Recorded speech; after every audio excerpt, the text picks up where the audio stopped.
Bersama dengan Tuhan Yesus yang luar biasa itu. Yang adalah Tuhan dan Juru Selamat kita. Kamu akan menjalani hidup ini baik-baik saja sampai pada tujuan. Ini ibarat kayak kalau kita pergi Kupang, dulu waktu Ramayana dengan Lipo baru ada itu tangga bajalan, nama apa leh? Pernah pi, pernah bawa tanta dong. Pernah kok.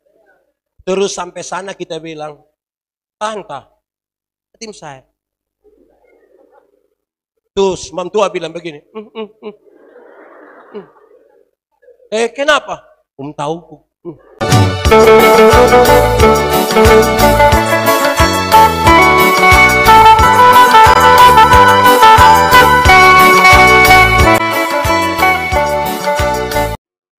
Bapak Ibu Saudara-saudara, shalom.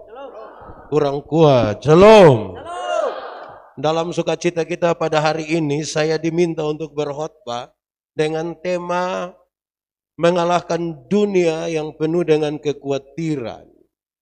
Mengalahkan dunia yang penuh dengan kekhawatiran. Dan karena itu semua aja kita merenungkan satu bagian pembacaan Alkitab. Terambil dari Injil Matius pasal 6 ayat 25 sampai ayat yang ke-34. Injil Matius pasal 6 ayat 25 sampai ayat yang ke-34. Yang sudah dapat katakan amin. Amin betul. Saya lihat separuh tidak buka juga bilang amin. Itu dia pun nama tipu. Ya, jadi pastikan sulihat baru bilang. Jangan tidak lihat juga bilang. Lek nane pui. Oke. Injil Matius pasal 6 ayat 25 sampai ayat yang ke-34. Hal kekhawatiran. Karena itu aku berkata kepadamu, janganlah khawatir akan hidupmu, akan apa yang hendak kamu makan atau minum, dan janganlah khawatir pula akan tubuhmu, akan apa yang hendak kamu pakai. Bukankah hidup itu lebih penting daripada makanan, dan tubuh itu lebih penting daripada pakaian? Pandanglah burung-burung di langit, yang tidak menabur dan tidak menuai, dan tidak mengumpulkan bekal dalam lumbung, namun diberi makan oleh Bapamu yang di sorga. Bukankah kamu jauh melebihi burung-burung itu? Siapakah di antara kamu yang karena kekhawatirannya dapat menambahkan sehasta saja pada jalan hidupnya? Dan mengapa kamu khawatir akan pakaian?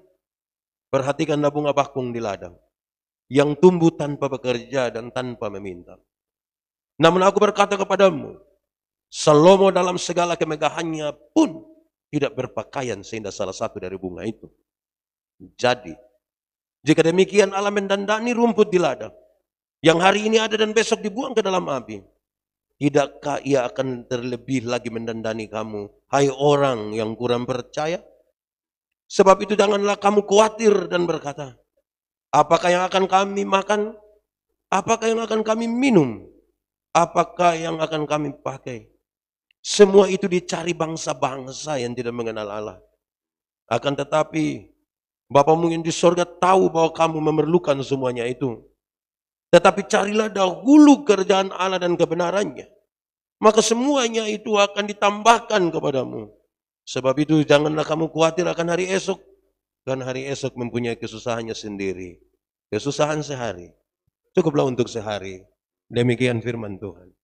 Berbahagia setiap orang yang mendengar firman, memelihara dan melakukan dalam hidup setiap hari. Shalom. Lebih kuat sedikit, shalom. Angkat tangan yang tidak pernah khawatir. Nah, angkat tangan yang dia khawatir. Pernah khawatir. Oke, turun tangan. Angkat tangan yang tidak tahu dia khawatir kok tidak. Biasa itu amauf tua. Mau bilang khawatir juga tidak, tidak juga dia khawatir. Jadi kita pusing. Di sini ada yang amauf tua. Ada kok tidak? Ada. Ada. Oke, lanjut. Saudara-saudara, yang tadi angkat tangan banyak-banyak yang pernah khawatir. Saya mau tanya, waktu kamu khawatir apa yang saudara buat? Berdoa secukup. Baca firman cukup. Menyanyi cukup. Hati-hati saudara, karena ada banyak orang salah menangani dia punya kekhawatiran. Bayangkan kalau kamu khawatir tentang makan minum. Pas khawatir makan minum langsung berdoa. Berdoa habis menyanyi. Menyanyi baca firman. Makanan langsung sampai. Oh, itu dia soal di situ. Saudara tahu pembacaan tadi itu menjelaskan. Apa sih yang paling banyak saudara khawatir? Saya mau tanya, boleh jawabkan. Tadi saudara bilang saudara khawatir. Saya mau tanya, saudara ini paling banyak khawatir soal apa? Coba omong. Soal apa yang sebelah sini? Makan. Sebelah sana. Oh, itu tidak khawatir. Paling banyak khawatir soal apa? Ini bilang makanan, ini bilang apa? Oh, kok minuman susah tuh dengan makanan. Yang sebelah sana khawatir soal apa? Corona. Corona itu paham apa? Saudara lihat, ternyata yang kita khawatir barang-barang yang akan selesai. Nanti sebentar ada penjelasan lagi. Tapi ketika saudara mengkhawatirkan sesuatu, dan sesuatu itu dicari oleh bangsa-bangsa dunia. Sesungguhnya saudara, orang berdosa pun bisa begitu. Lalu saudara khawatir tentang makan minum. Saudara berdoa baca firman. Baca firman habis menyanyi, langsung beras bulog turun 1 karung. Begitu. Saudara, ketika Tuhan Yesus bilang, janganlah kamu khawatir. Tidak. Yesus tidak setuju dengan orang pemalas. Yesus tidak setuju dengan orang-orang yang dia diam-diam saja yang tidak melakukan apa-apa terus dia khawatir. Yang Yesus bilang hendaklah kamu jangan khawatir itu. Yesus tujukan kepada mereka yang oleh karena kegelisahannya tentang makan minum, tentang segala sesuatu, lantas dia kehilangan sukacita dalam. Tidak boleh kehilangan sukacita. Amin. Yang ada sukacita angkat tangan. Nah, yang tidak ada. Saya mau kasih tahu berulang-ulang, ini mungkin kali yang ke-10 saya mau kasih tahu. Sukacita dan senang. Senang sama kok beda. Beda kok sama. Sama kok beda. Dia pun beda di mana? Tulisan beda. Ya, memang beda. Senang itu berurusan dengan kepuasan karena kita terima sesuatu. Sukacita berurusan dengan sikap kita terhadap keadaan.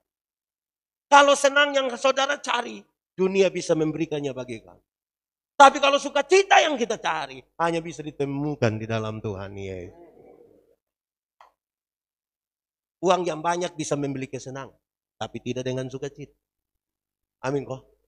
Kalau saudara butuh senang, Filipo di Kupang. Di sana terus mari kok kita tanganga.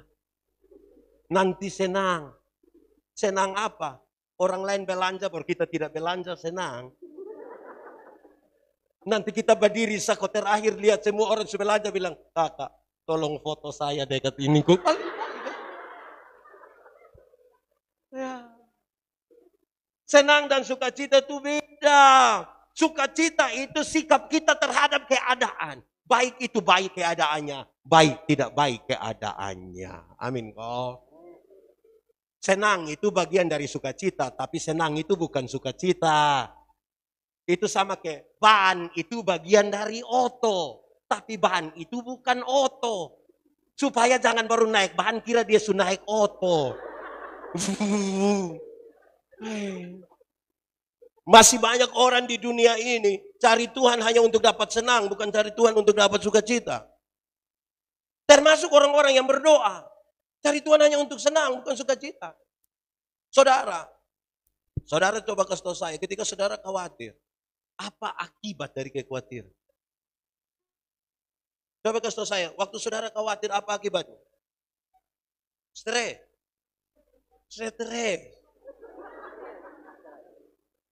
Khawatir itu bermasalah. Khawatir itu kita ditarik dari dua sisi. Mau mundur salah, mau maju. Biasa banyak yang kena tabrak di Kupang itu karena maju tidak maju, mundur tidak mundur. Makanya kena tabrak. Orang buta itu dia tidak kena tabrak. Karena sekali dia pakai dia kacamata, taruh dia tongkat, dia jalan saja. Begini. Kita yang bawa motor, kita yang silih. Persoalan kita sekarang maju tidak bisa, Mundur tidak bisa. Saudara tahu, orang khawatir itu biasanya sulit untuk tenang. Saya lihat mama-mama yang khawatir itu dia duduk sini selama dia.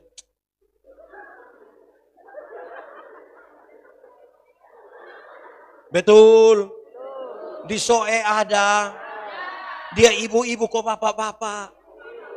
Itu ibu ada di sini. Dia pakai baju warna kuning. Oh,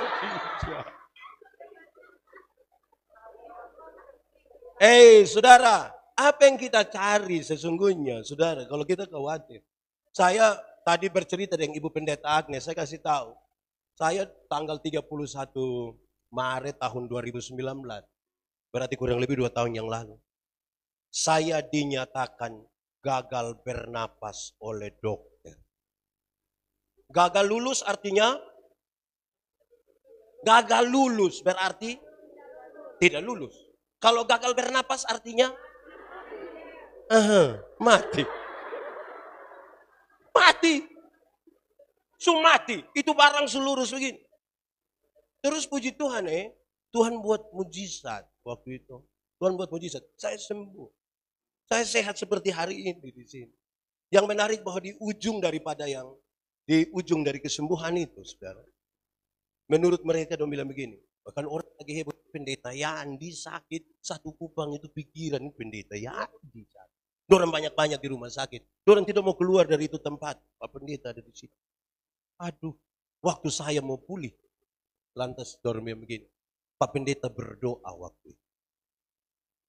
Berdoa pertama, berdoa kedua, yang ketiga baru jelas.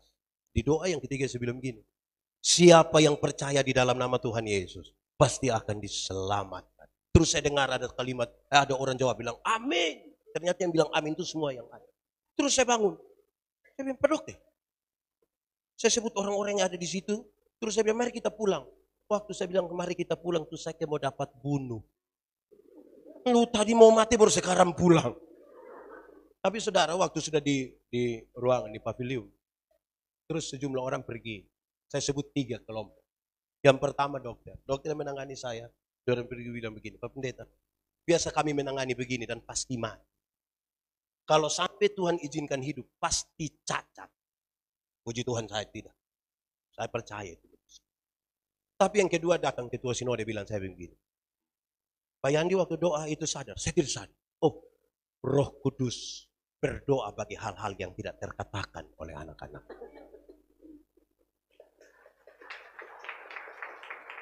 Tapi yang ketiga,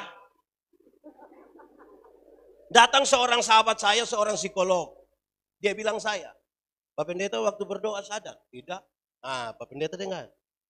Ketika kita ada di bawah alam sadar, apa yang kita isi, itu yang akan keluar. Saya bilang puji Tuhan. Kenapa? Karena saya isi tiap hari dengan ada sukacita, ada baik-baik kok, yang percaya dalam nama Tuhan Yesus akan diselamatkan. Itu yang tiap hari saya isi. Nah, karena itu Tuhan kasih tahu. Tuhan Yesus bilang begini. Sebelum saya masukin, saya mau lanjut sedikit. Kalau saudara baca terus. Matius pasal 13 ayat 22 dia kasih tahu. Benih yang jatuh. Cepat, buka cepat itu Matius. Cepat! Matius pasal 13 ayat 22. Sudah dapat? Baca. 1, 2, 3.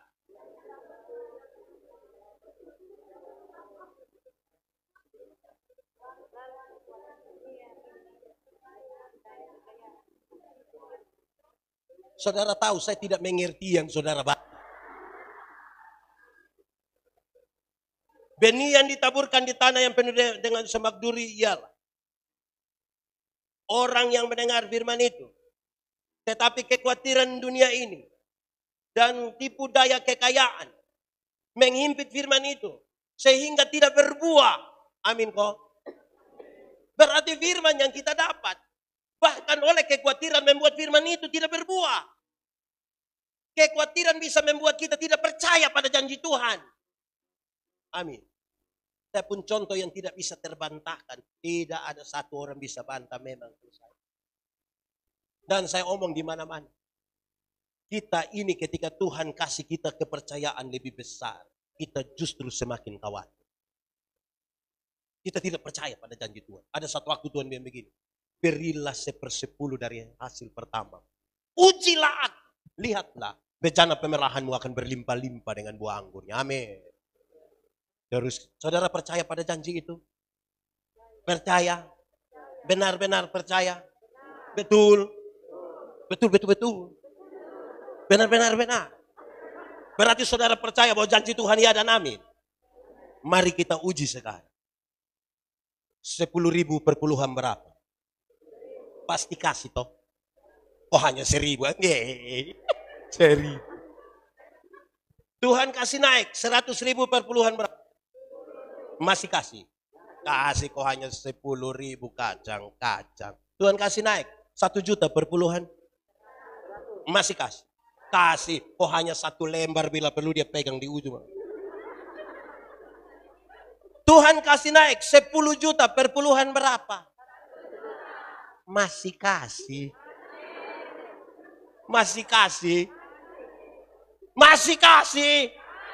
Kenapa saudara mulai beda pendapat? Makin besar yang Tuhan kasih, saudara makin ragu-ragu dengan Tuhan. Angkat 1 juta di tangan kiri, 9 juta di tangan kanan. Dia lihat ulang-ulang. Dia lihat 2-3 kali terus dia bilang, Tuhan juga mengerti. Betul kok. Di Soe ada. Dia anggota persekutuan. Dia paham apa. Jadi saudara lihat. Posisi kekhawatiran itu sangat membuat kita pada satu waktu tidak bisa berbuah. Ini tema ini mempertanyakan banyak hal. Mengalahkan dunia yang penuh dengan kekhawatiran. Saya mau tanya, yang khawatir kita kok dunia? Nanti omong dunia untuk kita sudah yang bikin ini dunia jadi begini. Kita terlalu khawatir. Kekayaan, tipu daya kekayaan itu bikin kita jadi tidak bisa. Itu dia persoalan. Nah mari kita lihat sekarang. Pembacaan tadi itu kasih kita beberapa hal yang menarik sekali. Pertama dia begini, kenapa kamu jangan khawatir? Tuhan mau kasih tahu bahwa Tuhanlah pemberi hidup. Tuhanlah pemberi hidup. Kalau Tuhan kasih hidup, apalagi yang bisa lebih mahal dari kehidupan? Tolong kasih tahu saya. Apalagi yang bisa lebih mahal dari kehidupan? Bisa kasih tahu saya? Ada. Ada lagi yang bisa lebih mahal dari kehidupan. Karena itu Tuhan bilang, kalau hidup saja Tuhan berikan bagi kita. Apalagi oto. Antara hidup dan oto mana lebih mahal? Betul.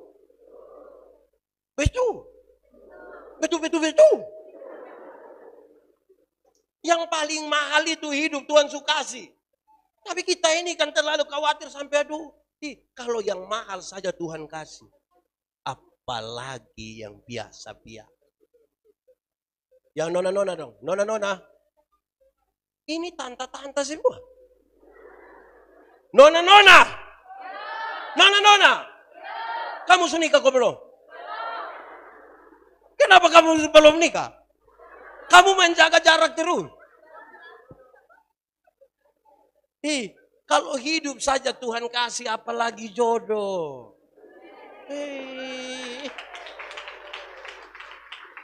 Ini tiap hari dia hanya jaga orang pun jodoh. Susah itu, dia kira dia satpam kali. Jadi Tuhan mau kasih tahu, hidup saja Tuhan berikan bagi kita. Dia selamatkan kita. Oh kita pun khawatir lagi. Saudara, saya berkhotbah di banyak tempat untuk pembangunan gereja, untuk pembangunan kantor klasis, untuk pembangunan semua. Termasuk kali hari ini saya lihat Evato Soe ini kan sebentar membangun. Orang tanya, Pak Pendeta ini bangun ke mana? Saya bilang bangun gampang. Angkat tangan yang tidak ada rumah, coba angkat tangan. Semua ada rumah. Ada rumah. Siapa perumah? Ada rumah. Kita perumah. Sulunas. Nah, saya mau kasih tahu saudara. Kita nih masing-masing bisa bikin rumah sendiri kok tinggal. Masing-masing bikin rumah sendiri bisa. Masa kita semua bikin rumah tidak bisa? Yang satu orang bisa bikin satu rumah. Tapi semua bikin satu rumah kalau sampai tidak bisa, kekhawatiran kita terlalu tinggi. Terlalu tinggi. Akhirnya kita tiap hari dulu, aduh, lama-lama kita sakit ya, aduh. Saudara, saya mau kasih tahu saudara, kalau bahkan ketika saudara berdoa sekalipun, jangan terlalu sedih-sedihlah. Saya mau tanya, saudara kalau ketemu Tuhan sedih kok senang? Yakin? Mau ketemu Tuhan sekarang?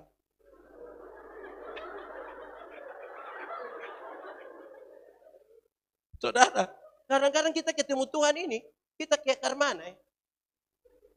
Tuhan, aduh, hai, mau naik.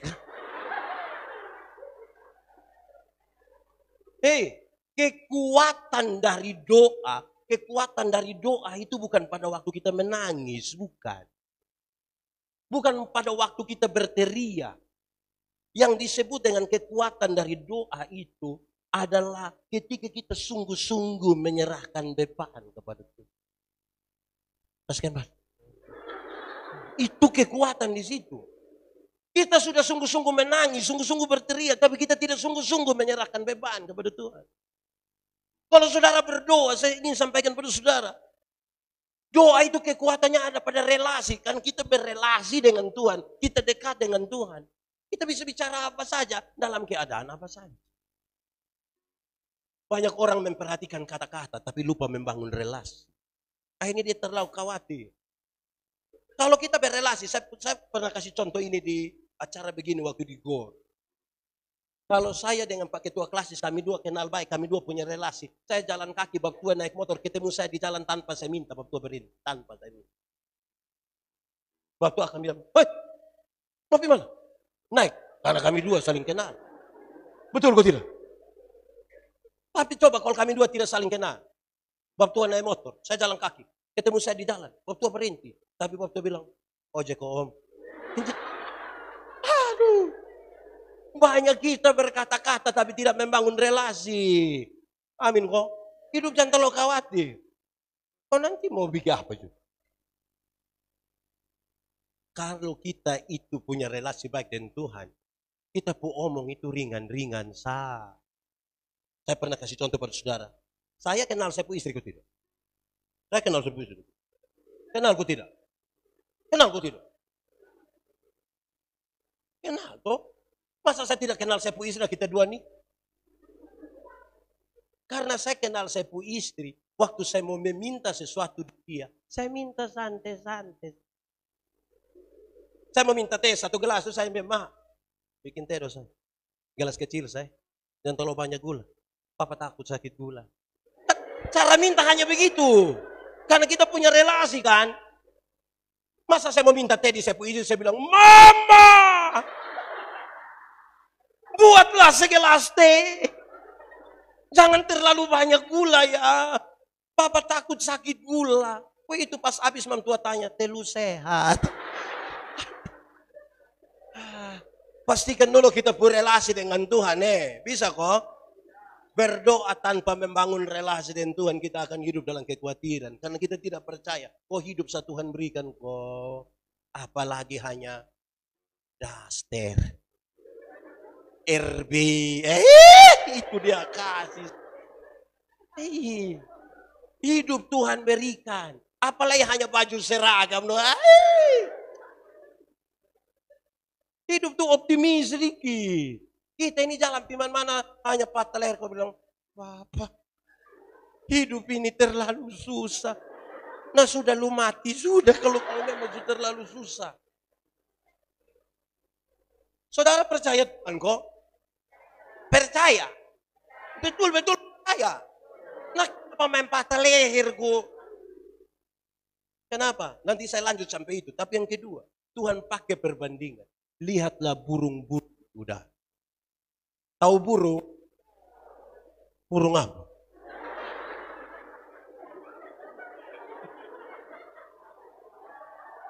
Lihatlah burung-burung di udara. Dia tidak menanam. Tuhan pelihara kok tidak? Dia tidak simpan jagung, dia tidak simpan beras, dia tidak simpan gandum. Tuhan pelihara kok tidak? Kalau burung saja Tuhan pelihara. Apalagi Apalagi? Apalagi? Burung Tuhan pelihara. Tapi dengan catatan. Tuhan memberi makan kepada burung pipit. Tapi tidak melemparkan gandum ke dalam sangkar. Dia mesti keluar dari itu sangkar. Untuk cari bisa. Resiko kena fiti. Tapi dia bicara. Di sini ada yang biasa fiti burung. Itu anak di mana dia? Ya Tuhan pelihara. Dia kasih tahu burung saja dia pelihara. Hidup Tuhan yang berikan. Dia kasih perbandingan. Lihat burung saja dia pelihara. Pak, saya kan tidak bisa terbang. Ya tapi ada kaki kok jalan. Terus dia kasih tambah satu. Bunga bakung. Pernah memintal. Pernah bikin sarung. Bikin selendang. Tenun. Tapi dia mendandaninya lebih indah dari selom. Bunga bakung. Burung masih bisa lompat di situ. Bunga bakung bisa lompat. Tuhan pelihara. Padahal itu bunga bakung. Hanya umur 1 hari. Bunga yang indah itu hanya umur 1 hari. Teh mama umur berapa? 52. Mam tua masih hidup. Masih hidup kok. Siapa yang pelihara? Yang 1 hari saja Tuhan pelihara, apalagi 52. Ada anak dong. Aduh kenapa kok sakit?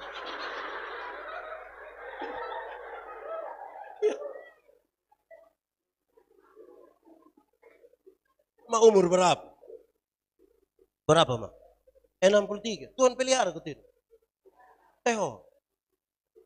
43. Kakak. Tuhan mama umur berapa? 48. Woi, saya kira 45. 48. Tuhan pelihara ke tidak? Bapak umur berapa? Umur berapa Tuhan? 83. Bayangkan. Tuhan pelihara. Apakah Tuhan pelihara 83 tahun?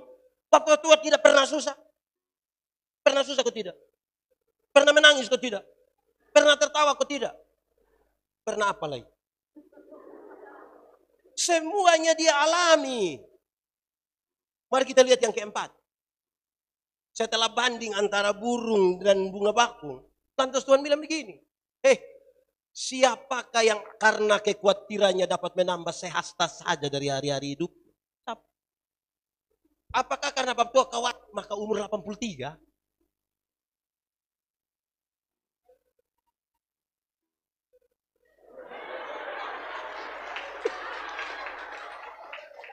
Himne. Ingat di saudara. Wah, Tuhan pelihara. Nanti omong siripinang di seminare. Tapi saya mau ke saudara, dalam naik turun dan dinamika hidup ini Tuhan sertai kita. Dengan menangis. Ada satu keluarga di Amerika. Saya belum pernah pisah. Saya belum pernah pindah, ibu senang. Dorang punya anak laki-laki 1 orang umur kira-kira 6 tahun. Iya. Terus ketika dia pun anak ini umur 6 tahun, dia pun mama hamil lagi dan mendapat tambah 1 anak. Berarti anak berapa sekarang? Tapi sayang, anak yang kedua itu cacat. Entah virus apa kena itu anak. Yang pasti bukan corona. Virus ini kena itu anak punya kulit keriput dari ujung kaki sampai ujung kepala. Dia kelihatan sama kayak bayi. Tahu bayi? Itu bayi. Dia pun kulit keriput. Dokter panggil dia pun bapak mama. Dokter bilang begini, Pak, Ibu. Ini Pak, dia ibu ku anak. Tapi saya mau kasih tahu. Dia sakit. Dia cacat. Menurut dokter, ini anak hanya bisa umur sampai 4 tahun. Terus dokter setelah kasih tahu habis, ini Pak, dia ibu bilang begini. Bagaimanapun ini kita pu anak. Mari kita berikan yang terbaik. Bapak lakukan, mama lakukan dia punya. Setelah beberapa bulan masuk 1 tahun, Dia pun mama beli kasih dia pun kakak itu kereta dorong satu. Terus dia bilang begini, kakak, pagi-pagi begitu nak kakak mua kakak pu ade, supaya dorong di sekitar ini perumahan dong, kok dia dapat udara baru, dapat matahari pagi. Dia pun kakak percaya diri, muat ini barang, ini anak. Tuh. Ini anak, bukan ini barang, ini anak. Waktu dia dorong begini, dia pun kawan dong bilang begini, woi, lu dorong siapa? Sapu adik. Kok? Iya. Coba kami lihat. Dong lari pipas mau lihat begini, woi, ini betul Bu adik. Iya. Kenapa dia muka begini? Kenapa dia menakutkan? Kenapa dia kebaik-baik? Kenapa? Kenapa? Rupa-rupanya ini kenapa nih bikin dia pun kakak sakit hati. Waktu dia pun kakak sakit hati, dia pun kakak bawa dia pun adik ini pi kali kering satu. Di Amerika itu juga ada kali kering. Dia bawa pi sana terus dia buang ini anak itu kali kering. Dia bukan saja buang, dia marah-marah. Gara-gara lu saya pun teman dong omong saya, gara-gara lu. Setiap kali dia buang, kok dia pu adik mau bangun begini, dia tendang dia pu adik. Dia lakukan tiap hari, tiap minggu, tiap bulan, tanpa diketahui oleh dia pun bapak mah. Sampai satu hari, ketika don duduk di meja makan, mau makan, dia pun mama bilang kepada ini anak yang cacat, adik, nanti baru mama bagi makan kasih lu. Ini anak bilang, tidak usah mah. Loh, kenapa tidak usah? Pas ini anak bilang tidak usah. Dia coba-coba bang. Bukan saja bang, dia jalan. Bukan saja jalan, dia ambil makan. Waktu dia ambil makan, dia pun mama lihat, dia pun ambil, puji Tuhan, haleluya, Tuhan terlalu baik. Dia pikir setahu dia pun suami, Bapak, Tuhan buat mujizat. Kenapa? Kita pun anak yang cacat itu sekarang bisa jalan. Dia pun suami bilang, mama, undang tetangga dong besok bikin syukuran. Besok ketika tetangga-tetangga semua hadir, dia pun orang tua bangun bilang begini, Bapak Ibu Saudara-saudara, kami undang Bapak Ibu Saudara-saudara ada di sini karena Tuhan buat perkara dalam keluarga kami. Anak kami yang bungsu, yang cacat, yang dokter bilang dia hanya bisa hidup 4 tahun. Ternyata Tuhan mengerjakan sesuatu. Sekarang dia bisa jalan. Kami tidak ada kata lain selain puji nama Tuhan. Setelah kalimat-kalimat itu, dia pun mama tambah satu kalimat. Tuhan telah pakai dia pun kakak laki-laki. Yang penuh kasih sayang. Telah mengajar dia pun adik tiap-tiap hari untuk bisa jalan. Saya ulang.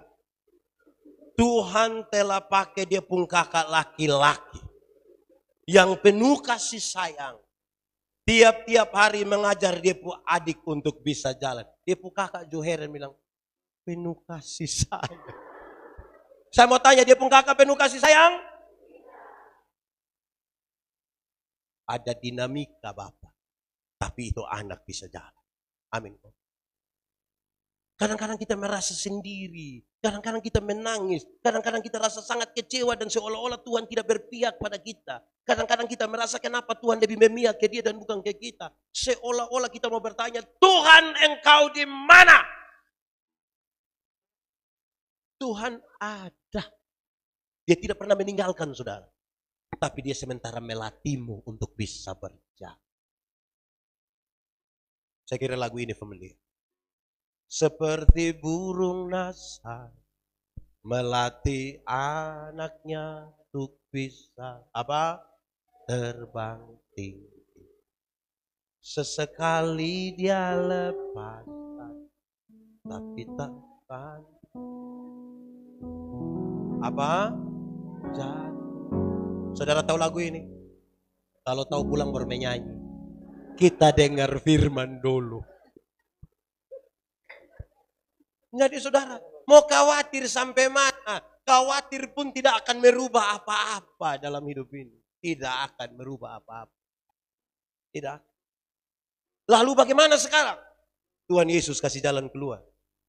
Supaya hidup jangan hanya khawatir. Tuhan kasih tahu 2 cara. Cara pertama, pusatkanlah hidupmu kepada kerajaan sorga. Pusatkan hidupmu pada kerajaan sorga. Carilah dahulu kerajaan Allah dan kebenarannya. Pusatkan itu yang paling mahal. Taruh duluan di situ. Kerajaan sorga itu apa? Saya ingin mengatakan kerajaan sorga pada dua hal. Yang pertama, kerajaan sorga itu sangat berkaitan dengan kehadiran Tuhan Yesus Kristus di tengah dunia. Pusatkan hidup kita pada. Nah, itu telepon dari kerajaan sorga.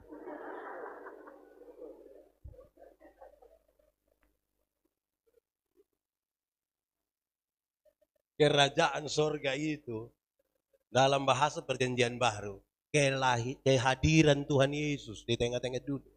Amin kok. Tapi yang kedua, kerajaan sorga berkaitan dengan kepemimpinan Allah, pemerintahan Allah. Yang penuh kasih karunia, keberpihakan, yang memeluk mereka yang susah, yang menolong mereka yang sakit, yang peduli pada semua orang. Dan kalau kita percaya padanya, untuk apa kita khawatir? Tapi saya mau kasih tahu saudara, waktu Tuhan bilang jangan takut, waktu Tuhan bilang jangan khawatir, kata jangan itu yang buat kita pikir pusing. Di mana dia pusing? Jangan itu berarti tidak boleh. Betul? Berarti ini perintah. Kalau Tuhan perintah mesti ikut. Tapi sekarang kita punya dinamika sekali. Kita punya masalah di sini. Waktu Tuhan bilang jangan takut. Siapa bilang Tuhan yang kau perintah jangan takut? Ini perintah macam apa? Karena kita lahir dalam ketakutan. Kita ini kan takut sakit. Di sini tidak takut sakit. Kita takut kita takut gagal. Kita takut ditolak. Kita takut rugi. Kita mau tes PNS, ini kita takut tidak diterima. Kita takut mati mendadak. Kita pun ketakutan terlalu banyak. Lantas tiba-tiba Tuhan bilang jangan takut. Apa Tuhan pun maksud? Waktu Tuhan bilang jangan takut, jangan khawatir. Bukan berarti kita ketiadaan itu rasa sama sekali. Kalau kita masih manusia kan punya rasa. Tapi Tuhan mau kasih tahu. Bersama dengan Tuhan Yesus yang luar biasa itu. Yang adalah Tuhan dan Juru Selamat kita. Kamu akan menjalani hidup ini baik-baik saja sampai pada tujuan. Ini ibarat kayak kalau kita pergi Kupang. Dulu waktu Ramayana dengan Lipo baru ada. Ada itu tangga Bajala, nama apa lagi? Pernah pi? Pernah bawa tanta dong? Pernah kok? Terus sampai sana kita bilang, tanta, tim saya. Terus mam tua bilang begini, kenapa? Tahu. Tanta, naik. Dia tidak mau kan? Kenapa dia tidak mau? Takut. Waktu dia bilang takut, apa yang saudara lakukan? Waktu dia, tahu. Saudara bikin apa? Ada dua hal yang kira-kira saudara lakukan. Yang pertama, saudara akan bilang kasih contoh. Saudara akan bilang begini. Oh, begini. Betul? Begini. Terus dia putar kembali datang. Begini. Itu pertama. Setelah kita kasih contoh, begini, dan dia tidak lakukan, apalagi yang saudara buat? Kita suka kasih contoh, tante tidak mau. Saudara bikin apa lagi? Bikin apa lagi? Begini. Waktu pegang kohela kas lagi, itu toh tidak apa-apa. Coba lagi tante. Jadi ketika Tuhan bilang jangan takut, jangan khawatir. Dia tidak bermaksud untuk kita kehilangan rasa takut. Tapi dia mau kasih tahu, dalam perjalanan dengan Tuhan, kamu akan sampai. Wih, saya terlalu semangat sampai keringat. Di sore. Saudara, lanjut. Lalu kalau begitu, apa yang harus dilakukan? Baca ini teks, ini bagian dari khotbah di bukit. Sehingga kita jangan kasih putus di sini. Supaya kita dapat di penjalan keluar. Saya rindu satu orang. Baca dengan baik. Baca dengan baik. Lanjutan di pasal 7 ayat 1 sampai 5. Silakan. Sudah dapat? Matius pasal 7 di perjanjian lama. Oh baru? Oh dia cari lama sekali. Baca. Tapi dibaca di mana kok? Hal menghakimi. Jangan kamu menghakimi supaya kamu tidak dihakimi. Karena Dengan penghakiman yang kamu pakai untuk menghakimi, kamu akan dihakimi, dan ukuran yang kamu pakai untuk mengukur akan diukurkan kepadamu. Mengapakah engkau melihat selumbar di mata saudaramu, sedangkan balok di dalam matamu tidak engkau ketahui? Bagaimanakah engkau dapat berkata kepada saudaramu, biarlah aku mengeluarkan selumbar itu dari matamu, padahal ada balok di dalam matamu? Hai orang munafik, keluarkanlah dahulu balok dari matamu, maka engkau akan melihat dengan jelas untuk mengeluarkan selumbar itu dari mata saudaramu. Tadi yang pertama, untuk lepas dari kekhawatiran, taruhlah perhatian kepada kerajaan sorga, di mana itu berarti kehadiran Allah dan pemerintahan Allah.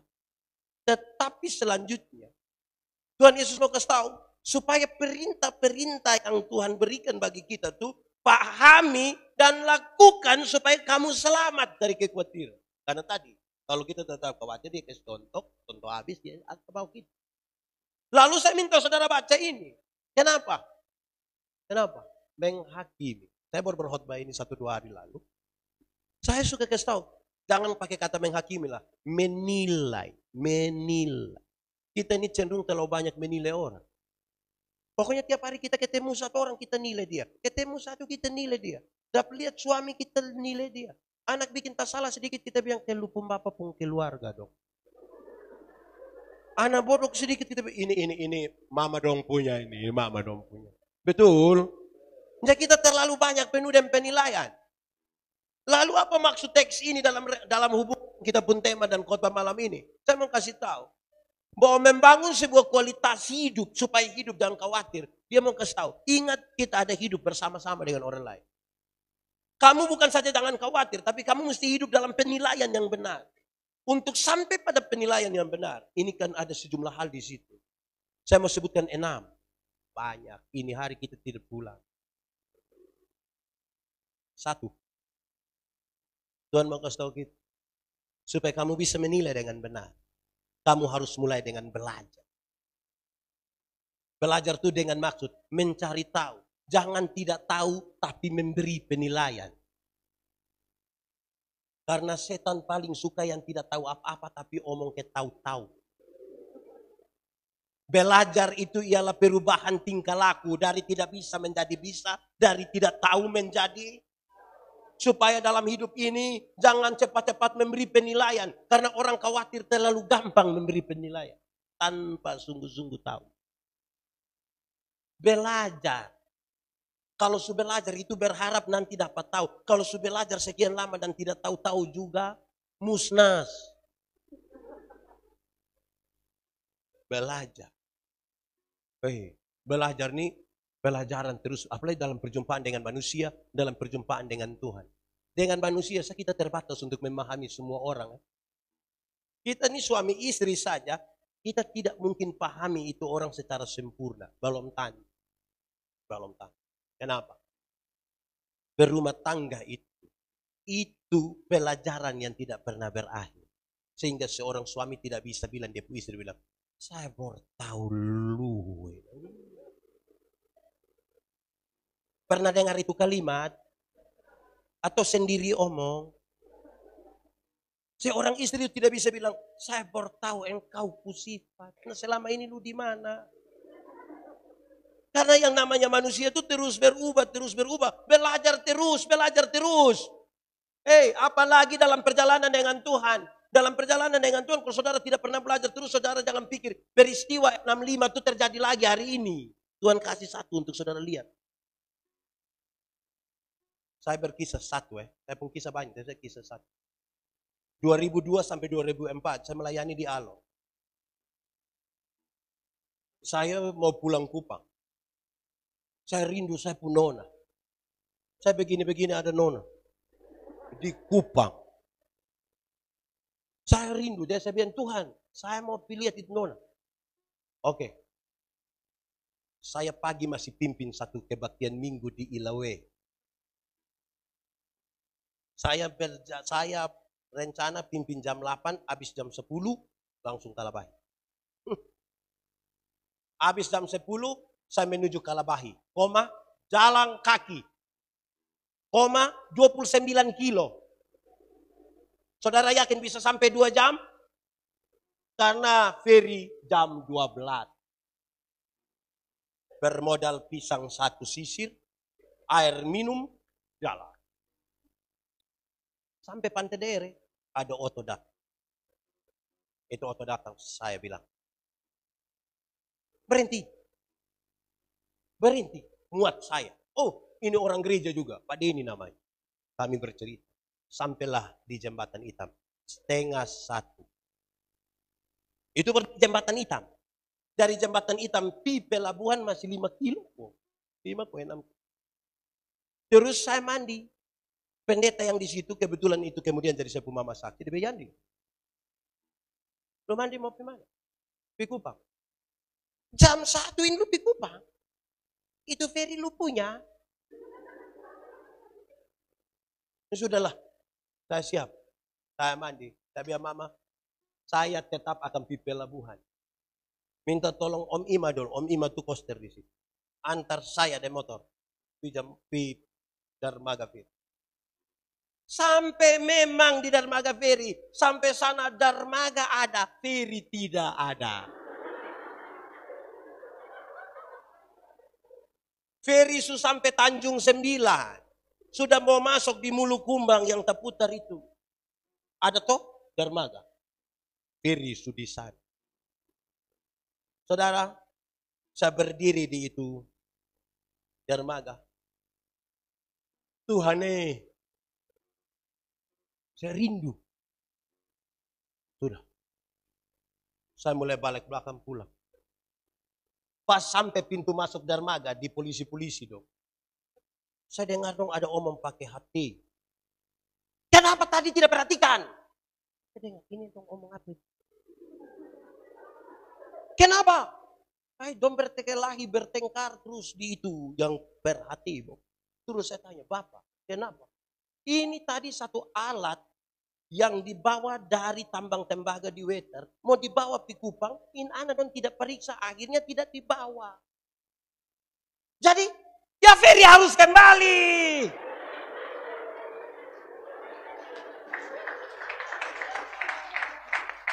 Waktu feri kembali, buka dia pun pintu feri, itu alat naik Pak Manovi juga naik. Sampai Kupang. Aman toh? 1 kali seumur hidup. Saudara jangan coba bilang, santai sapi kita berdoa feri kembali. Tidak akan pernah terjadi. Berhenti. Tuhan kasih kesempatan kita 1 kali untuk lihat. Tuh, kalau Tuhan mau bikin, dia bikin saja. Amin. Kalau dia mau air berubah jadi anggur, kenapa? Ada yang tidak mau? Nggak mau. Tapi jangan harap nanti besok kita tenang saja. Nanti tidak usah beli anggur. Mahal. Beli air putih. Nanti kita doa dia kembali jadi anggur. Jangan cari Tuhan untuk itu mujizat. Tapi Tuhan mau kasih tahu dia bisa melakukan itu. Jangan khawatir. Kalau jadi. Amin kok. Jadi Tuhan kasih sesuatu terjadi dalam hidup kita. Di sini ada yang tidak pernah mengalami sesuatu dengan Tuhan. Saudara pernah mengalami sesuatu dengan Tuhan? Karena itu belajar terus. Tuhan izinkan itu satu terjadi. Nanti dia izinkan lagi. Belajar terus menerus. 56 tahun kalau kita tidak belajar terus. Aduh. Kita bikin Tuhan seolah-olah dia punya kuasa. Apa-apa kita hidup penuh kekhawatiran. Jadi dinamika itu ada. Saudara bisa bayangkan sepuh hati hancur di itu pinggir dermaga. Mau berenang. Timur.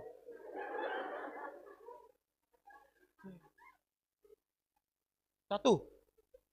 Kedua. Peduli. Saudara, kalau saudara mau bebas. Saudara bebas dari kekhawatiran. Tadi kan yang Tuhan pun kita somong habis.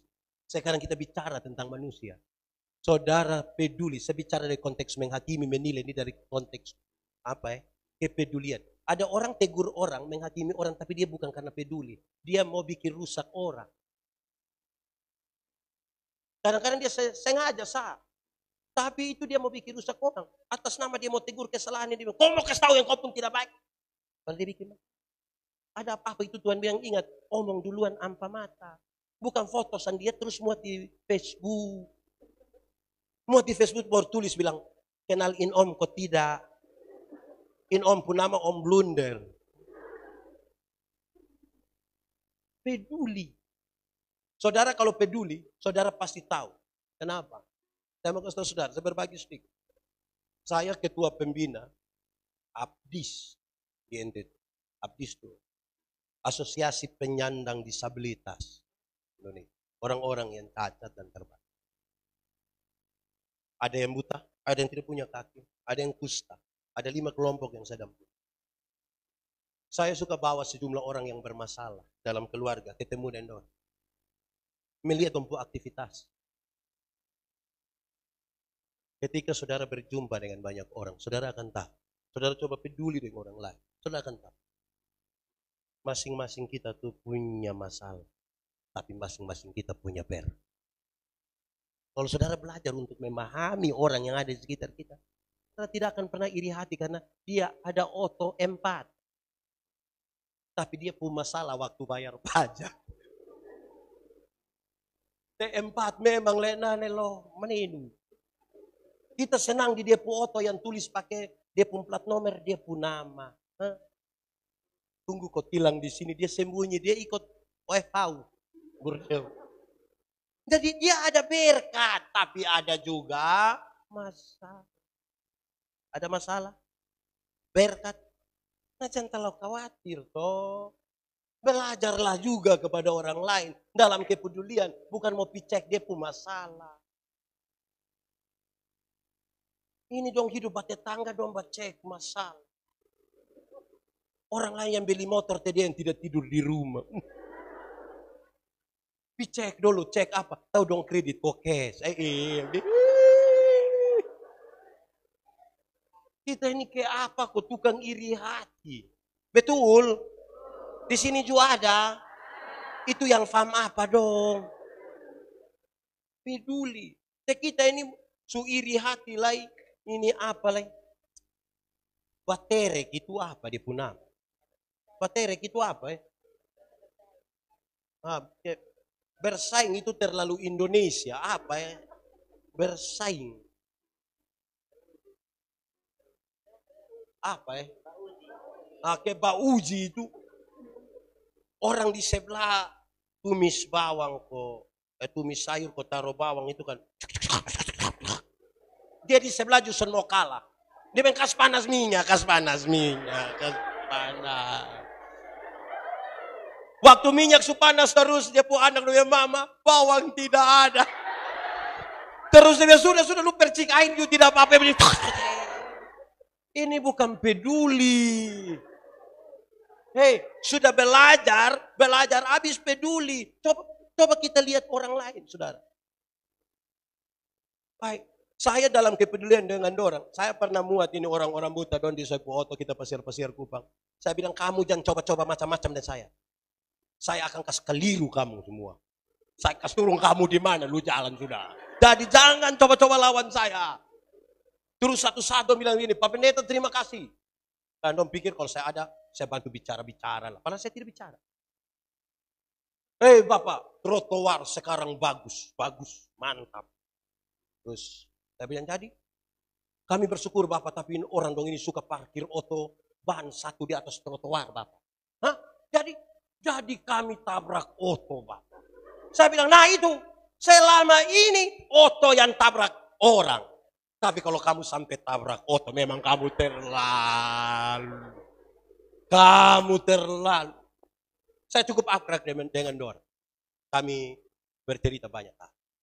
Satu saat dia pun ketua nama Mias. Dom bikin KPI orang-orang buta. Dom bikin 3 hari di Pantai Tedis. Semua yang ada di atas panggung itu buta kecuali saya. Saya berkhotbah. Saya bilang, kamu maksud apa?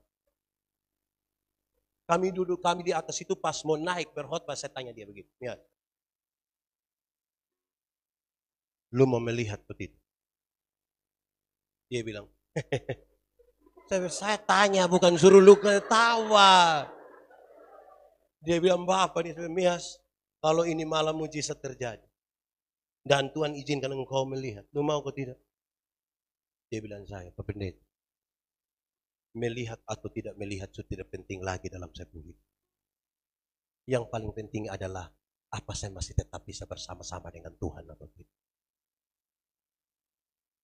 Saudara lihat, pada waktu saudara mau peduli dengan orang, Tuhan izinkan saudara belajar sesuatu. Ada yang dia punya istri buta, suami tidak buta. Ada yang dua-dua buta, ada yang suami buta, istri tidak buta. Ketika pasangan-pasangan nikah dong berkelahi, bertengkar terus-terus, saya muat dong di oto bawa piin orang dong. Saya lihat, kamu tiap hari pi salon, uang ada, kok tiap hari bakal lain, dong.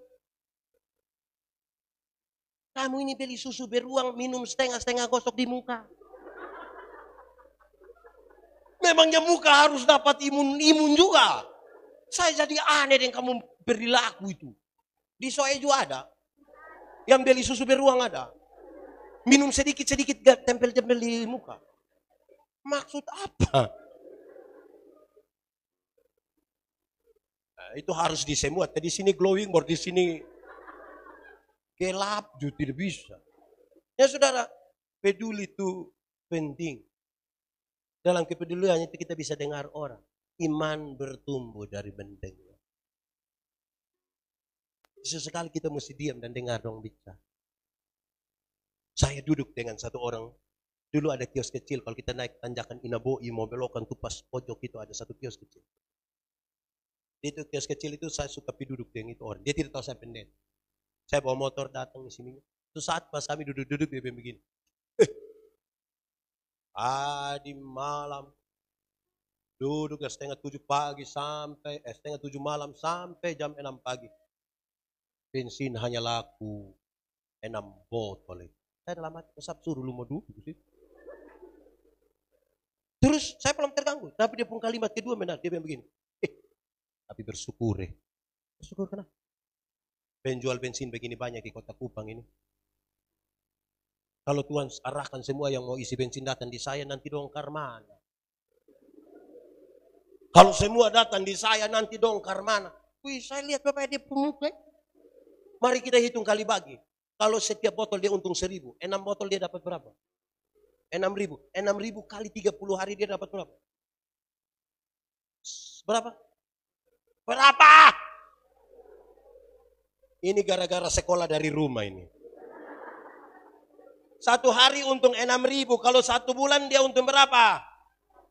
180.000. Ibu, saya mau tanya. 1 bulan ibu dapat 150.000, 180.000. Lebih di bawah atau lebih di atas? Lebih di atas. Orang dapat 180.000 dia berani berkata bersyukur.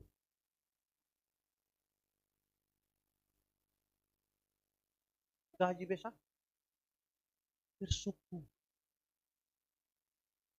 Dalam peduli itu kita belajar. Kita ini heran. Waktu honor gaji 400.000 itu 6 bulan berbayar sekali. Masih bisa bersyukur. Masih lebih 5.000. Ini sudah diangkat. Gaji 45 juta itu gaji pokok. Belum ditambah tunjangan lagi. Habis bulan. Bendahara hanya datang bawa kertas putih bilang. Supotong semua. Kita ini.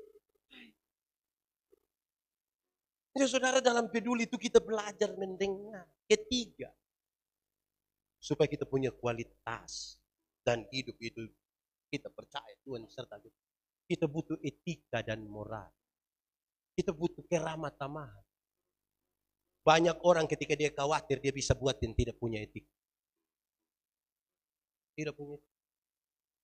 Sekarang ini cuci tangan, kita pikir saya punya istri sabu, jadi waktu pertama-tama yang bilang jaga jarak, tidak boleh cium sabu. Kami pikir. Kita pi orang mati ini duduk ini tiba-tiba ada yang patah dari belakang. Kita juga pikiran nih. Akhirnya ada orang tuh yang saya pernah berdoa kasih jemaat itu, orang di dalam sana saya berdiri di depan pintu pagar hanya untuk berdoa. Betul-betul jaga jarak. Tapi kena juga. Memang ada banyak hal yang terutama yang sekarang. Kita butuh komunikasi dengan baik. Butuh komunikasi dengan baik. Kalau tidak kita nanti menjadi tidak etis bagi sesama.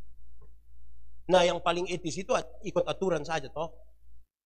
Ikut aturan saja. Pakai masker, jaga jarak, cuci tangan. Separuh bilang begini, tidak usah. Itu kenapa?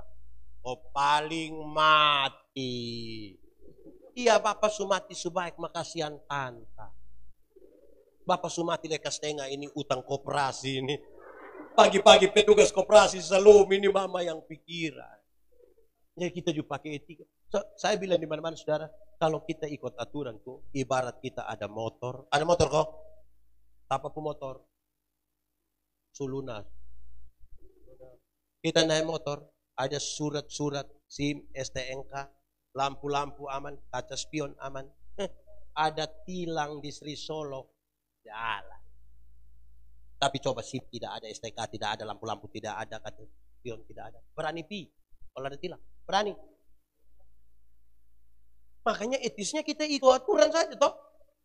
Kalau kita suka pakai lampu-lampu, kaca spion, SIM, STNK lengkap, ada tilang di Sri Solo, kita pi.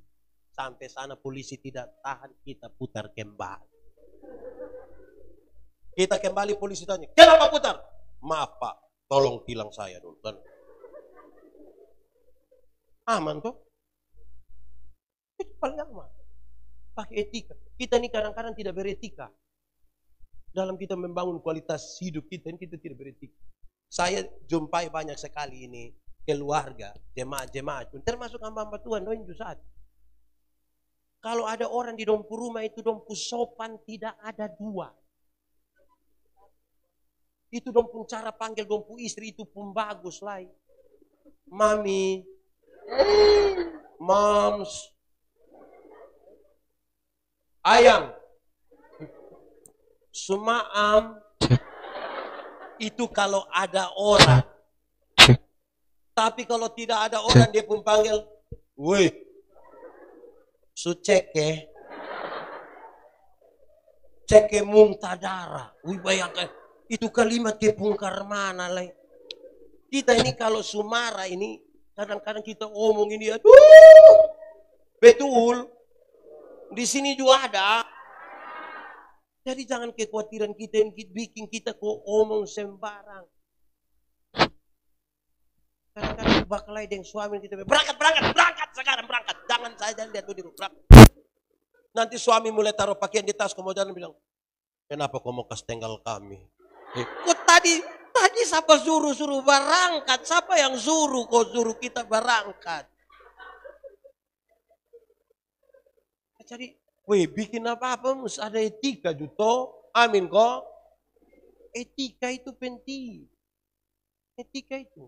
Kita ini kadang-kadang soe mungkin dingin, mungkin justru ada. Saya ini paling jengkel yang minta maaf ibu-ibu nona.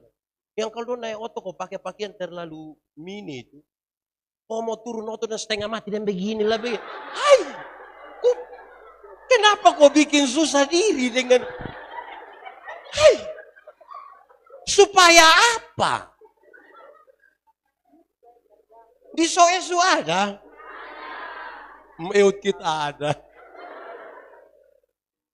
Hei, kita nih karmana kok. Hei, pentaraga di kampung belum pakai sarung tutup sampai mata kaki, tidak ada masalah. Kok kita mau kasih tunjuk apa? Mau kasih takut siapa?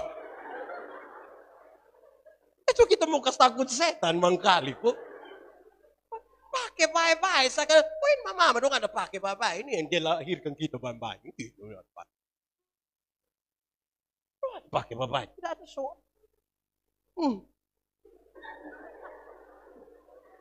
Terlalu khawatir apa? Orang tidak puji kita nanti kok. Memang kita butuh etika sedikit kita hidupin. Tapi kalau tidak berat. Dunia ini sudah bikin kita kacau. Woi sehat pas sulama. Terus. Itu berapa 3. Keempat. Penyerahan dalam doa. Ini kaitan dengan kita menilai orang nih. Itu bukan nilai-nilai belajar, peduli, pakai etika, dan serahkan itu. Dalam penyerahan kepada Tuhan itu saudara tahu. Ada hal yang kita bisa lakukan, tapi ada hal tidak bisa kita lakukan. Karena itu kita mau serahkan. Tuhan, saya tidak bisa ini dan saya khawatir sekali. Saya mau serahkan ke Tuhan. Kenapa saya harus serahkan ke Tuhan? Kita sudah berdoa kasih kita suami, untuk kita suami. Tapi kita tidak bisa merubah dia. Kita khawatir dengan dia. Tuhan yang bisa rubah. Kita khawatir dengan kita puan anak dong. Kasihan dia kawan dong pakai motor, baru kita puan anak tidak pakai, lebih beli kasih dia. Padahal kita khawatir kalau tak kudu dong bilang dari rumah sakit. Koin anak dong ju satu, bahan motor ada dua, ma dong keluar dari rumah dong mau pakai satu sah. Di Soeju ada Dombok itu yang 180. Saya berkhotbah satu saat di gereja Koinonia, tanggal 25 Desember saya ingat. Pas sampai pagi begini. Terus majelis sambil, Pak Pendeta, kami tadi malam di Kuanino tidak bisa tidur. Tidak bisa tidur. Tapi aku kenapa? Woi, anak muda dong gas motor nih Bapak. Polisi su tembak gas air mata lagi, sudah tembak peringatan tetap dong gas. Tahu kita mau ke salah sapi, Bapak dong yang salah, Bapak dong yang salah. Kenapa? Oh Bapak dong yang beli motor. Coba itu hari Bapak dong yang beli motor, kau dong pegang kayu, mau sampai pagi. Mau sampai pagi, tidak bisa. Karena kita yang beli ke motor, kita beli ke motor, tapi kita kan khawatir kalau nggak ada apa-apa toh. Serahkanlah kepada Tuhan. Ya toh. Kasih Tuhan nih Tuhan, tolong amin sendia dulu. Tapi jangan doa serahkan. Karena kita bisa lakukan. Saudara, saya mau kasih tahu saudara. Tuhan tuh hebat sekali ya. Dia mau ajar kita sesuatu. Saya biasa bilang begini, mati hidup itu persoalan di sini. Persoalan iman. Amin kok? Ini persoalan iman ini. Bahwa mati hidup Tuhan yang atur. Dia kasih tahu di otak. Otak. Yuk. Lu tahu kok tidak? Saya belum tahu. Lu tahu kok tidak kalau mati hidup itu Tuhan yang atur? Oh iya, tetap. Jadi, lu tolong kasih tahu kaki. Supaya kalau otot trek ada lari kincang, jangan lompat di tengah. Jelas kok? Mati hidup Tuhan yang atur. Amin. Nah, kasih tahu di otak. Otak. Mati hidup Tuhan yang atur. Tuhan yang atur. Iya. Nah, kasih tahu kaki. Supaya kalau otot trek lari kincang, jangan. Ada amin kok tidak? Saudara tahu sekarang waktu kita serahkan dalam doa. Kita sudah lakukan yang kita punya. Sekarang Tuhan lakukan. Jangan Tuhan. Saya mau tanya saudara. Saudara percaya ada masa depan dalam tangan Tuhan? Percaya? Betul. Saya juga percaya. Sangat percaya. Saya percaya Tuhan siapkan masa depan sebuah anak 3 orang. Saya sangat percaya. Tetapi, yang antar itu anak dong pi sekolah bukan Tuhan. Siapa yang piantar? Saya. Bukan karena saya sibuk pelayanan, kalau saya berdoa Tuhan. Sebentar saya mau pergi pelayanan dari Tuhan, tolong jemput adik dong pergi sekolah. Tuhan yang jemput pulang menangis Bapak. Jadi supaya dalam doa itu kita mau serahkan, kerjakanlah apa yang Tuhan mau kerjakan. Amin kok. Kelima. Ini hari. Kelima. Melakukan hukum-hukum Tuhan. Melakukan hukum Tuhan. Kadang-kadang kita ini khawatir tapi duduk diam-diam di tempat. Tidak melakukan apa-apa. Saudara, ada orang sakit. Bapak sakit, mama sakit. Kalau kita urus, kita lakukan semua, kita urus. Baru kemudian mati sekalipun. Masih ada hati yang kita bilang, saya sudah lakukan yang sakit. Yang manapun saya. Tapi saya paling jengkel kok. Bapak mama sakit don tidak urus. Nanti mati dulu baru pas dia orang banyak dia sengaja. Aduh. Itu udah besar dia diam. Aduh. Di soeat yang begitu. Kita ini kadang-kadang masuk saya itu penuh drama. Dong kalau bawa yang tukang menangis dia sengaja tutup dia pun kepala pakai kain. Aduh. Jangan percaya. Orang tua sakit tidak urus mah. Jadi lakukanlah apa yang perlu kita urus dari yang harus kita urus sesuai aturan. Salah satu yang tidak baik dari kita itu adalah kita tidak mau ikut aturan. Hukum-hukum Tuhan kita abaikan. Saudara, kadang-kadang dalam hukum-hukum Tuhan itu dia mau untuk membuat kita melakukan sesuatu. Misalnya mengampuni. Mengampuni itu hal yang berat, jelas. Tapi bukan tidak mungkin. Saya ingat, saya melayani di Sabah. Ada satu waktu, saya pun tetangga terdekat itu dia sakit. Dia punya istri ada di Kupang, dia sakit. Saya rasa dia berteriak, dia telah sakit. Saudara, saya lari pi dia. Permisi di muntah. Nah kok saya tidak bisa urus dia toh? Saya cari ada anak nona 2 orang. Saya bilang kamu datang urus betul. Saya rasa bodong siap bubur, urus semua. Oke. Saya terus piseba. Saya pulang. Saya singgah di satu puskesmas daerah. Saya mau ketemu kepala puskesmas. Karena kami punya rencana. Dong mau bikin pelayanan kesehatan gratis di hari Minggu. Saya berbicara di luar dengan kepala puskesmas. Saya tidak tahu, betul-betul saya tidak tahu. Kalau bapak yang sakit indong sebab itu puskesmas. Nah kok saya suara begini besar.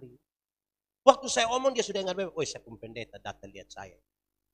Tapi kan saya tidak ada, kau tahu kalau dia ada di dalam situ. Tidak ada juga yang kasih tahu saya. Maka habis omong dengan kepala puskesmas, karena mau ada persiapan perjamuan kudus, maka saya langsung pulang. Rupa-rupanya itu membuat dia hati sakit. Ini pendeta ini datang tidak singgah di dia. Pas kami persiapan perjamuan, lagu penutup amin amin, saya lihat otot puskesmas masuk di rumah. Saya tanya majelis, otot puskesmas akan buat apa? Dengan bapak. Jangan sampai su antar pulang bapak. Saya bilang, abis ini kita semua langsung pergi. Kami menuju pi. Pas kami sampai di situ, baru di pintu pagar, dia bilang begini, usir itu pendeta. Saya masih pakai toga ini. Usir itu pendeta. Wih, saya lihat ini majelis separuh sebelum bapak ini tidak bisa. Dia maki lagi, dia bakalai lagi. Saya lihat separuh lebih menilai mendau. Saya tahu bahwa dia punya istri sudah. Saya masuk. Bukan karena saya kuat. Makam puji mengkali. Saudara bayangkan pi dengan orang omong begitu. Woi. Saudara, saya duduk sambil dengar dia bicara dari dalam. Dia istri itu sangat terbebas. Terus dia bilang, saya bilang dia istri, Ina, bikin ame kopi dulu. Memang itu kopi pakai gula, tapi pahit. Terlalu pahit. Sambil dengar dia, saya pun majelis separuh itu semua nangis. Dan tidak tahan dengar. Habis pulang. Waktu pulang sampai rumah, baru masuk kamar tidur. Saya menangis sejadi-jadinya. Saya masih pakai toga. Saya menangis, Tuhan saya salah. Saya salah. Saya salah apa Tuhan? Juga tahu saya salah. Saya tidak tahu kalau dia di situ. Salah apa juga sampai dia bisa mati saya begitu. Saya tidak tahan di situ, saya pergi ke Seba. Malam itu saya tidak bisa tidur. Saya pikiran sekali. Terus saya berdoa begitu. Tuh. Saya tidak mungkin naik mimbar sebelum saya minta maaf. Gitu. Kan hukum Tuhan suruh minta maaf. Suruh mengampuni. Tuhan tahu saya tidak bisa tidur. Tolong saya minta doa biar saya bisa tidur dan tolong saya supaya saya bisa pergi minta maaf di dia. Kan saya tidak mungkin mau perjamuan ini. Puji Tuhan saya bisa tidur. Pagi-pagi bangun siapa baik menuju ke Mesara. Menuju ke Mesara hati tambah. Hati tidak bisa. Ini mau minta maaf. Kita tidak salah baru minta maaf.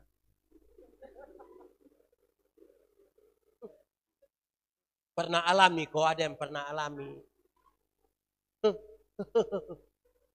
Apalagi minta maaf di orang yang tidak ada sebab akibat. Yang itu kok dia ada kesempatan saya. Sudah bisa bayangkan kan?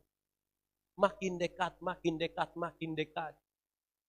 Wih, saya rasa tidak bisa betul. Nah, untuk mau sampai rumah pelayan itu harus lingkar lewat di depan rumah begini. Dia mungkin mulai dengar saya bunyi motor dari sana. Pas saya pun parkir motor di dia muka rumah. Kenapa saudara lihat saya? Pas saya parkir motor di dia muka rumah, dia lari dari sana. Saya pikir ini mati sudah. Ini dia pukul saya, cepat lompat, cepat. Hei. Ini hari kita sudah kalah pasti. Ternyata saudara tahu. Dia lari begitu hanya mau berlutut di sepung kaki. Satu kalimat yang dia ucapkan begini, saudara dengar kalimat. Bapak tidak boleh naik mimbar dulu sebelum saya minta maaf. Bapak tidak boleh naik mimbar dulu sebelum saya minta maaf di Bapak. Saya diseba berdoa, Tuhan, saya tidak boleh naik mimbar dulu sebelum saya minta maaf di dia. Justru dia lagi bergumul untuk tahan saya jangan naik mimbar sebelum saya minta maaf. Dia minta maaf. Apa yang saya mau sampaikan di sini? Kami dua langsung berpelukan hari itu, berpelukan. Itu belum ada corona. Kami berpelukan dan jemaat yang mau perjamuan mereka menangis di sekitar kami. Poin yang saya mau sampaikan begini. Kadang-kadang kita terlalu khawatir sampai perintah Tuhan pun kita tidak berani jalankan. Kita terlalu khawatir sampai kalau saya yang biar. Padahal saudara lihat Tuhan pun cara kerja begitu luar biasa. Saya mau minta maaf di dia, tapi Tuhan menggerakkan untuk dia juga mau minta maaf. Waktu dua orang yang sama-sama dibukakan hatinya, kemuliaan Tuhan itu ada.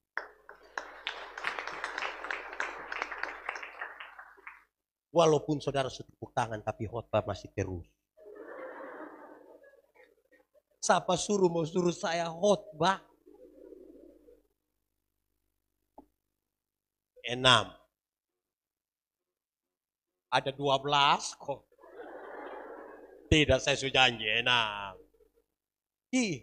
Sudah lebih dari jam 10 maka. Saya mau malam penuh berkat ini. Saudara, yang ke-6, berpikirlah positif. Saudara jangan mulai isi dengan yang negatif di sini. Banyak orang membangun hidupnya dengan semua yang negatif. Termasuk ketika dia ada dalam masalah, ketika dia ada dalam penilaian terhadap orang lain, dalam segala macam. Banyak sekali di sini. Akhirnya, dia dirusakkan oleh cara berpikir yang negatif. Saya pernah kasih contoh begini. Ada satu ibu atau nona. Saya setiap kali keluar rumah, ketemu dia setiap pagi. Kami dua tidak tahu, tidak saling kenal. Tapi yang penting sering ketemu. Tidak ada masalah. Sampai satu saat saya pun teman bilang begini.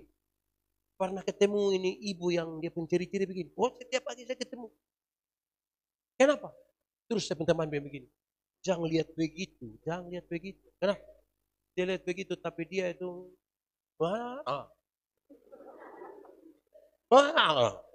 Hanya dia bilang. Menurut saudara besok pagi saya ketemuin ibu, saya pun pikiran berubah kok tidak? Saya pun pikiran berubah kok tidak? Berubah. Padahal orang hanya bilang, ini dia tidak omong apa-apa ini. Tapi pagi-pagi waktu ketemu dia, saya bayangkan. Ketika saya mulai tergoda sedikit, pikiran mulai kacau. Maka saya mulai mencari sejumlah argumentasi yang bilang, betul. Jadi hati-hati dengan ini. Makanya Tuhan kasih tahu kita, jangan cepat-cepat menilai apapun. Kalau kamu tidak menjadi bagian dari orang lain, termasuk nanti ketika kamu berpikir yang negatif terhadap seseorang. Kita nih, saudara-saudara, kadang-kadang untuk kita mau jadi baik, kita suka keserusak orang. Saya paling jengkel yang hamba-hamba Tuhan dong yang berdoa habis kok. Pas keluar begini juga orang datang tanya, dia doa apa?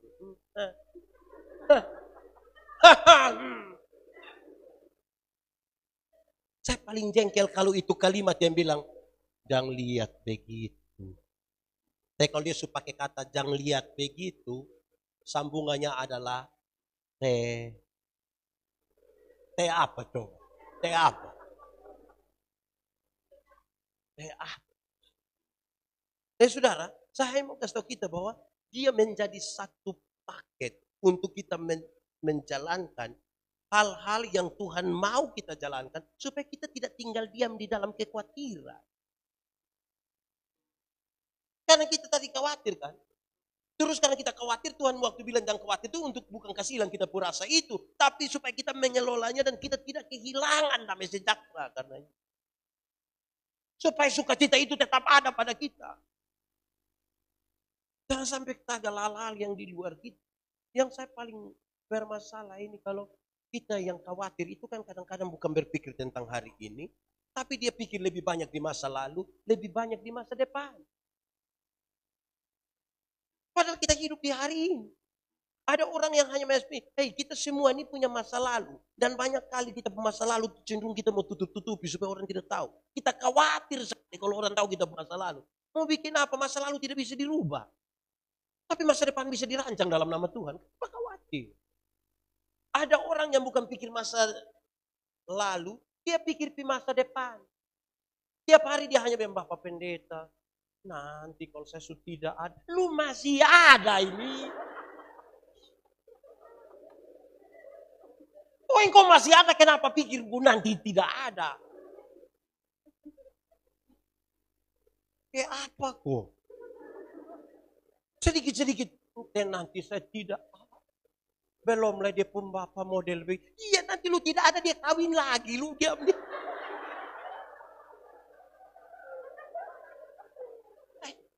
Kita nih terlalu khawatir untuk hal yang kita belum sampai sana ini. Ini listrik hari mau tes toh. Di bapak nanti lu tidak lulus. Nanti kalau saya, iya nanti lu tidak lulus, tidak apa-apa.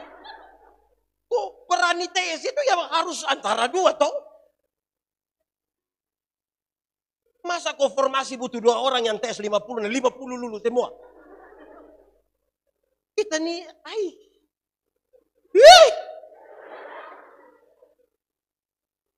seolah-olah hidup sudah berakhir kalau ini tidak jadi. Banyak anak muda datang ke saya, Pak Pendeta ini kalau saya tidak jadi dan dia, iya lu tidak jadi dan lu jadi dan dia kawan. Jangan terlalu khawatir juga. Kok memangnya mesti dia? Kita kenapa kok? Berpikirlah yang positif sedikit untuk kita pu hidup. Iya toh? Toh. Belajar kok positif sedikit. Karena kekhawatiran tuh buat kita hidup tidak. Coba saudara bikin muka khawatir dulu. Coba bikin muka khawatir. Kita ini, aduh berat kita pu hidup ini. Nah saudara lihat. Kekhawatiran tuh sesungguhnya muncul dari dalam sini. Padahal barang di luar tidak apa-apa. Ada orang tulis, awas, anjing jahat. Tapi kita kasih tahu orang, awas. Ingat itu anjing. Padahal di itu rumah tidak ada anjing. Kita belum tahu, tapi dong tulis. Lu kenapa tulis? Pak, anak dong biasa datang curi mangga, jadi saya tulis sih. Tapi karena kita tidak tahu, kita pengen, awas deh. Bapak pun dong begini semua. Lu lihat gimana? Kita pu hidup nih kalau kita tidak segera rubah berat. Nah, itu semua butuh Roh Kudus. Saya mau tanya saudara mau ada Roh Kudus? Amin. Kaitan dengan 2 teks saya mau kasih tahu. Kalau saudara mengampuni, saudara melakukan yang Tuhan mau, kepahitan yang ada di dalam sini saudara kuras keluar. Marah di sini saudara kuras. Rasa mau balas dendam saudara kuras. Hati bersihkan. Waktu hati bersih, Roh Kudus masuk. Roh Kudus tidak akan bersatu dengan kepahitan. Roh Kudus tidak bersatu dengan mereka yang hanya hidup dalam kekuatan. Bersihkan. Nanti kalau Roh Kudus masuk, dia berbuah dalam hidup.